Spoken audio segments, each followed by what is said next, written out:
तो यार आपने क्या काम करना है, गूगल पे आ जाना, यहाँ आके आपने टाइप करना है गूगल एनालिटिक्स। इतना टाइप करने के बाद आपने एंटर किया, सबसे पहले गूगल एनालिटिक्स की वेबसाइट आ गई, तो यहाँ पे आके इसे ओपन कर लिया। ठीक है, इसे ओपन करने के बाद आपके सामने कुछ इस तरह से डिस्प्ले आ जाएगा। तो आपने क्या काम करना है, यहाँ पे आपको मिल जाएगा स्टार्ट मेजरिंग। ठीक है, यहाँ पे आके आपने क्लिक कर दिया। यहाँ आके आपने अपनी वेबसाइट का नाम दे दिया। यहाँ आके आपने नेक्स्ट के बटन में प्रेस कर दिया। उसके बाद आके आपने यहाँ फिर से अपनी वेबसाइट का नेम दे दिया।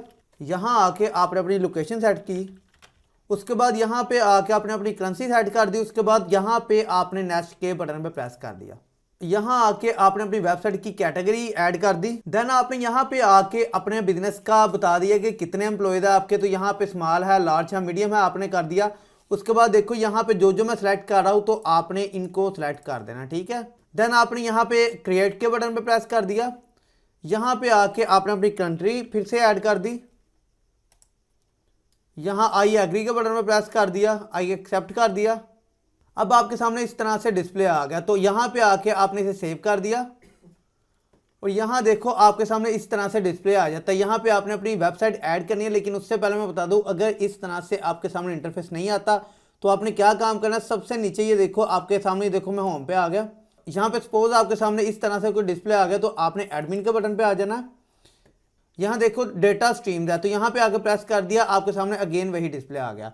यहाँ आपने अपनी वेबसाइट ऐड करनी है तो वेबसाइट कर दो, एंड्रॉइड ऐप करनी है एंड्रॉइड ऐप कर दो, iOS ऐप करनी है तो वो कर दो।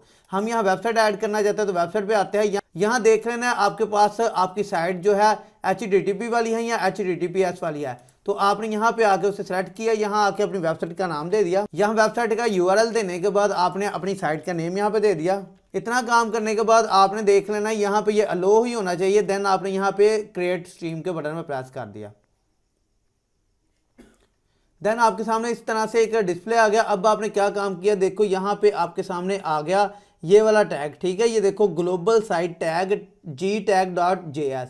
तो आपने इस फर्स्ट वाले टैग पे प्रेस किया तो ये देखो आपके सामने ये ओपन हो गया, इसका एक कोड आ गया। यहाँ से आके कोड कॉपी कर लिया। ठीक है, ये बटन है कॉपी का, कॉपी कर लिया। देन आप आगे यहाँ पे अपनी ब्लॉगर साइट के ऊपर, यहाँ आने के बाद आप थीम में चले गए। थीम में जाने के बाद देखो ड्रॉप डाउन बटन है, यहाँ पे प्रेस किया, एडिट HTML है तो यहाँ पे आ गए। यहाँ आने के बाद आपने क्या काम किया मेरे भाई, देखो सबसे ऊपर ये आपको हैश टैग मिल रहा है। हैश टैग के नीचे आपने अपना ये कोड ऐड कर देना है। सही है, कोड ऐड करने के बाद आपने इसको सेव कर देना, अपनी सेटिंग्स को यहाँ से सेव कर दिया। देखो अपडेट सक्सेसफुली, तो आपकी सेटिंग यहाँ पे सेव होगी। तो अब देखो आपने क्या काम किया, तो यार आपकी साइट यहाँ पे ऐड हो चुकी है। अब यहाँ पे आपको स्टेटस बताया जा रहा है कि पास 48 आवर्स के अंदर जो आपका डेटा है वो यहाँ पे शो नहीं होगा। ठीक है, तो हम आ जाते हैं यहाँ पे, इसे क्रॉस करते हैं। देखो यहाँ पे हम रियल टाइम पे आ जाते हैं, देखते हैं क्या वाकई हमारा डेटा शो हो रहा है कि नहीं। यहाँ पे देखो मैं आ जाता हूँ अपनी साइट को, यहाँ पे कर लेता हूँ ओपन। साइट को ओपन करने के बाद यहाँ पे देखो आपके सामने ये साइट हमारी आ गई। तो अब हम चले जाते हैं यहाँ गूगल एनालिटिक्स पे, यहाँ पे आके इसे रिफ्रेश करते हैं। यहाँ पे देखो ये 0 है, तो अभी आपको मैं दिखाता हूँ।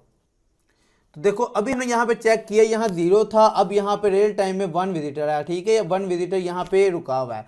तो जैसा कि हमने साइट यहाँ पे ओपन करके रखी हुई है। तो उसके अलावा देखो यहाँ पे यूजर पर मिनट, 1 मिनट के अंदर कितने यूजर आ रहे हैं, लास्ट 30 मिनट के अंदर कितने यूजर आए, यहाँ पे आपको सारा डेटा शो होता रहेगा। ठीक है,